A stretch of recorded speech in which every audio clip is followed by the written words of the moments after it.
Assalamualaikum warahmatullahi wabarakatuh. Kami dari kelompok 3 ingin menjelaskan tentang hasil diskusi kami yang berjudul Rancangan Penggunaan Media.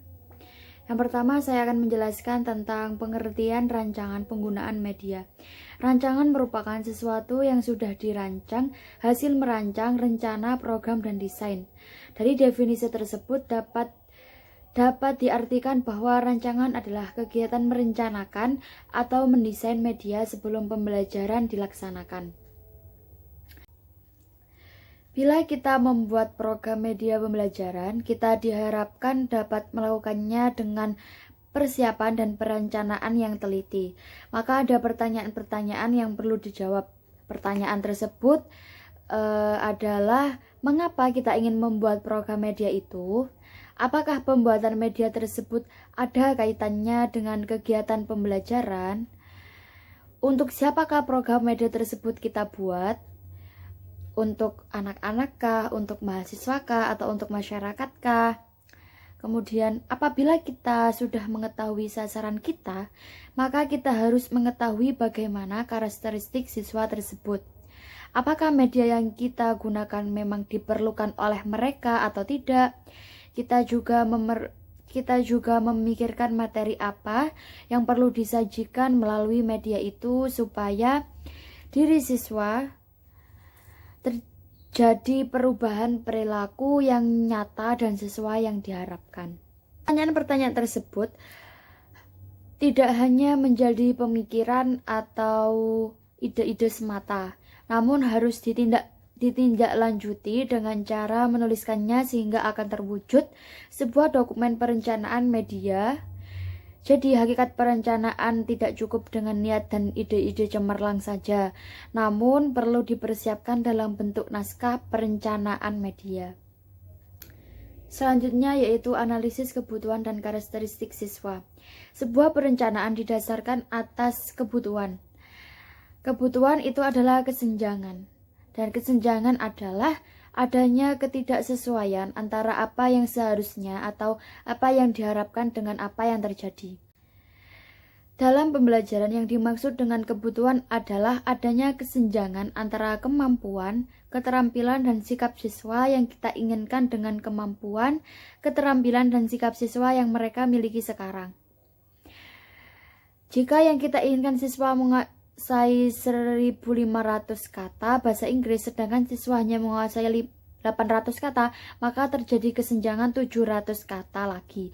Dalam hal ini dibutuhkan sebuah pembelajaran bagaimana caranya meningkatkan kemampuan penguasaan kosakata sehingga sampai pada 1.500 kata. Adanya kebutuhan sayoginya menjadi dasar dan pijakan dalam membuat media pembelajaran. Sebab dengan dorongan kebutuhan inilah media dapat berfungsi dengan baik. Misalnya dalam pembelajaran bahasa Inggris pada umumnya siswa merasa kesulitan untuk membuat kalimat bahasa Inggris, ditambah perasaan malu dan takut untuk berbicara, maka guru harus kreatif dan dapat menciptakan sebuah media. Media yang digunakan juga harus relevan dengan kemampuan yang dimiliki oleh siswa. Jika media yang digunakan tidak sesuai dengan kemampuan yang dimiliki siswa, maka ditakutkan siswa akan mengalami kesulitan. Ketika siswa akan mengalami kesulitan, maka media yang digunakan ini sedikit manfaatnya dan ditakutkan siswa tersebut akan frustasi dan juga tidak bisa menyerap dengan baik sehingga tidak terjadi perubahan perilaku pada siswa. Bismillahirrahmanirrahim. Assalamualaikum warahmatullahi wabarakatuh. Saya Tika Hoirunisa dengan NIM 2011-904-67 akan mempresentasikan tentang perumusan tujuan.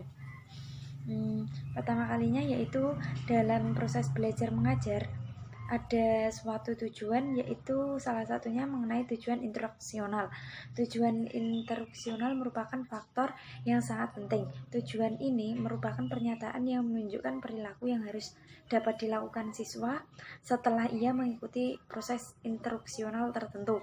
Dengan tujuan seperti itu, baik guru maupun siswa dapat mengetahui dengan pasti perilaku apa yang harus dapat dilakukan siswa setelah proses instruksional. Dalam perumusan tujuan ini ada dua jenis tujuan instruksional, yaitu pertama tujuan interaksional umum dan yang kedua yaitu tujuan instruksional khusus. Tujuan instruksional umum yaitu tujuan akhir dari suatu kegiatan instruksional. Yang kedua yaitu tujuan instruksional khusus, merupakan penjabaran dari tujuan instruksional umum. Sebelum mencapai tujuan instruksional umum, terlebih dahulu kita harus mencapai semua tujuan instruksional khusus. Untuk dapat merumuskan tujuan instruksional dengan baik, ada beberapa ketentuan yang harus diperhatikan, yaitu sebagai berikut. Pertama yaitu tujuan instruksional harus berorientasi kepada siswa, bukan berorientasi kepada guru.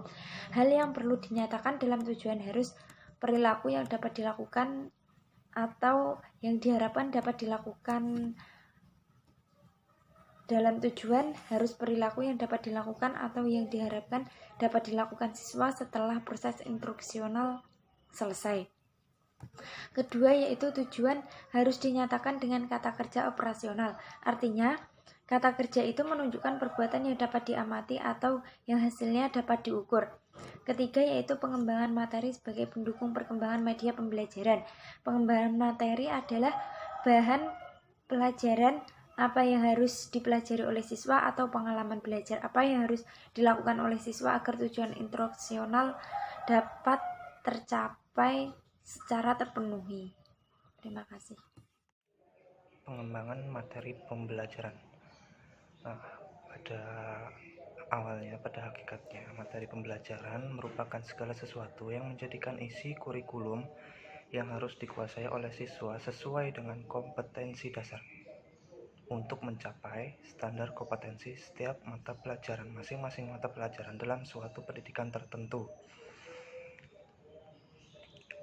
Lalu, kriteria pemilihan materi, bahan materi untuk belajar, pelajaran yang akan dikembangkan dalam sistem instruksional yang mendasari penentuan strategi belajar mengajar.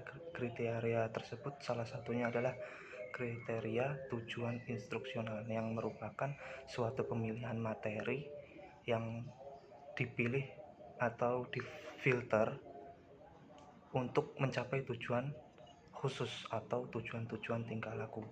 Lalu materi pelajaran supaya terjabar. Nah, ini perincian materi dari pemilihan yang di atas tadi dijabarkan lebih rinci lagi, di mana setiap tik telah dirumuskan secara spesifik, dapat diamati dan terukur. Kemudian relevan dengan kebutuhan siswa, sesuai dengan kebutuhan siswa dari materi-materi yang diajarkan. Kemudian menyesuaikan kesesuaian dengan kondisi masyarakat. Lalu materi pelajaran ini mengandung segi-segi etik, maksudnya adalah tingkah laku, tata krama ataupun kode etik yang berlaku di sini masuk dalam materi pelajaran. Nah, lalu materi pelajaran tersebut tersusun dalam ruang lingkup dan urutan yang sistematis dan logis. Dan materi pelajaran ini bersumber dari buku sumber yang baku, bisa juga dengan sumbernya oleh pribadi guru yang ahli langsung, dan bisa juga oleh masyarakat. Lalu selanjutnya, agar pesan yang ingin disampaikan bermakna, bahan materi yang disampaikan oleh guru kepada murid ini berhasil bermakna seperti bahan ajar, maka akan ada sejumlah kriteria yang harus diperhatikan. Salah satunya adalah kriteria yang pertama, novelty. Maksudnya adalah suatu pesan akan bermakna apabila bersifat baru, sifatnya baru, terkini, up to date, dan mutakhir. Nah, yang kedua, proximity.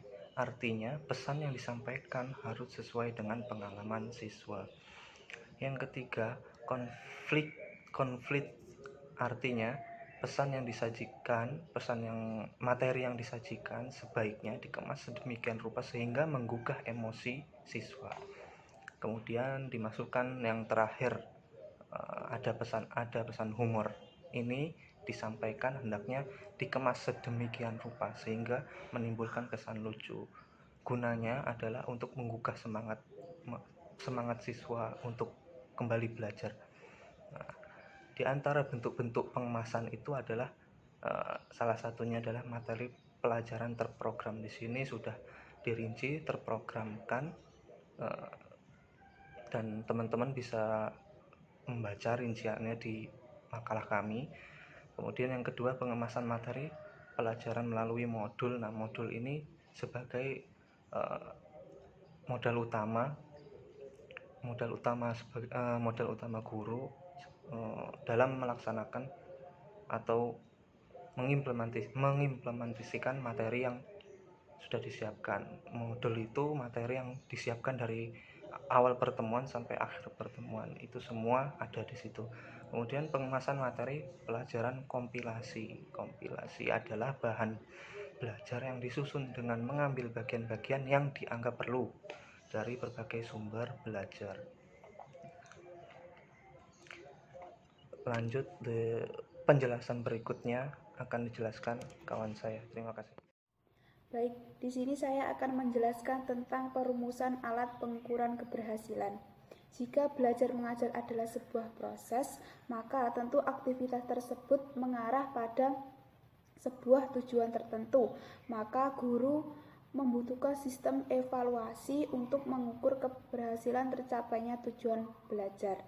Untuk itu, dalam mengembangkan media pembelajaran, alat ukur keberhasilan harus dikembangkan sesuai dengan tujuan yang akan dicapai dan dari materi-materi pembelajaran yang disajikan. Bentuk alat pengukurannya bisa dengan tes, pengamatan, atau checklist perilaku. Instrumen tersebut akan digunakan oleh pengembang media ketika melakukan tes uji coba dari program media yang dikembangkannya.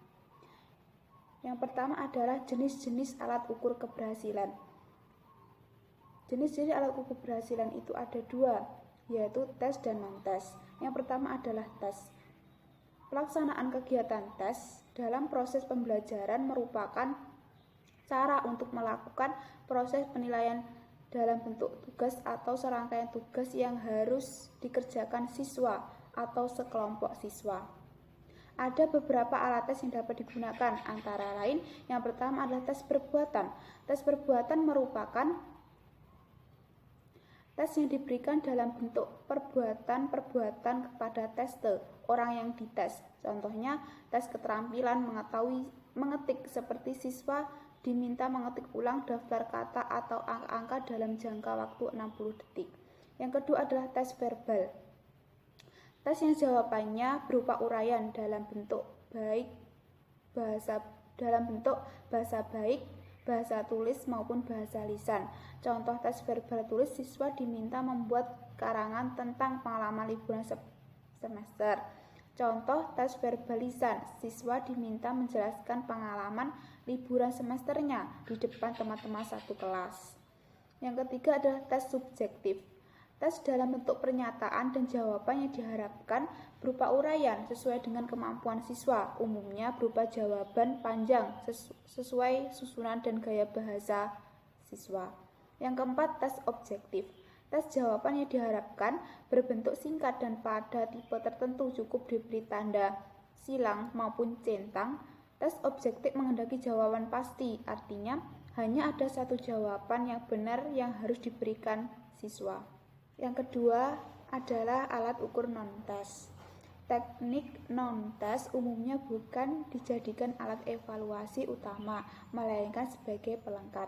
Proses evaluasi belajar berdasarkan non-tes dapat menggunakan beberapa cara. Yang pertama adalah dengan menggunakan metode pengamatan. Pengamatan atau observasi yang dilakukan dalam evaluasi hasil belajar dilakukan untuk menilai tingkah laku siswa yang dapat diamati, baik selama praktik, selama belajar, selama jam pelajaran, kekosongan belajar, dan seterusnya.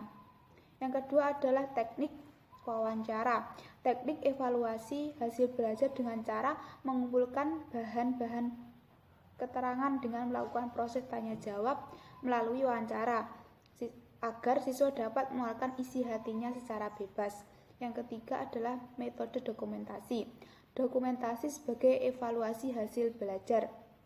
Informasi yang diperoleh dalam studi dokumentasi, kemudian dicatat dengan menggunakan formulir atau belangko isian yang biasanya diisi siswa saat pertama kali siswa masuk sekolah.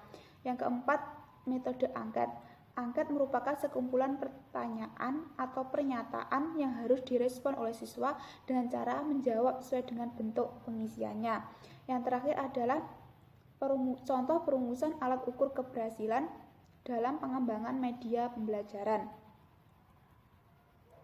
Bahwa penyusunan alat ukur keberhasilan disusun dari rumusan tujuan dan materi pembelajaran yang akan diajarkan melalui media pembelajaran.